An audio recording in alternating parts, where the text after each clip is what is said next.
नागपुर शहर में bird flu से जानवरों की मौत से हड़कंप मच गया है। महाराज बाग प्राणी संग्रहालय में भी सुरक्षात्मक कदम उठाए गए हैं। सभी पिंजरों को कीटाणु रहित कर दिया गया है। साथ ही कल से महाराज बाग शुरू रहेगा कि नहीं, यह आदेश पर निर्भर रहेगा।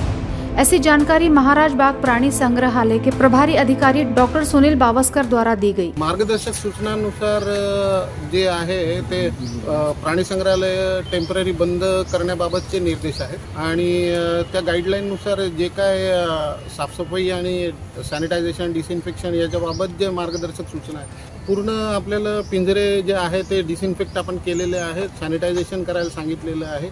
जो काय स्टाफ जे काय वेटरनरियन आपले प्राण्यांच्या पिंजऱ्यात जातात त्यांनाही काळजी घेण्याचे निर्देश आहेत। त्या हिशोबाने मग आपण मास्क लावून ग्लोव्ज घालून पीपीपी उपलब्ध करून दिलेले आहेत। त्या गाईडलाईननुसार तर प्राणी संग्रहालय बंद ठेवणं अपेक्षित आहे। त्यामुळे परंतु गोरेवाडाचं जे सफारी आहे ती चालू असल्याचं समजते। लेटेस्ट अपडेट्स के लिए पावर ऑफ वन न्यूज को फॉलो कीजिए।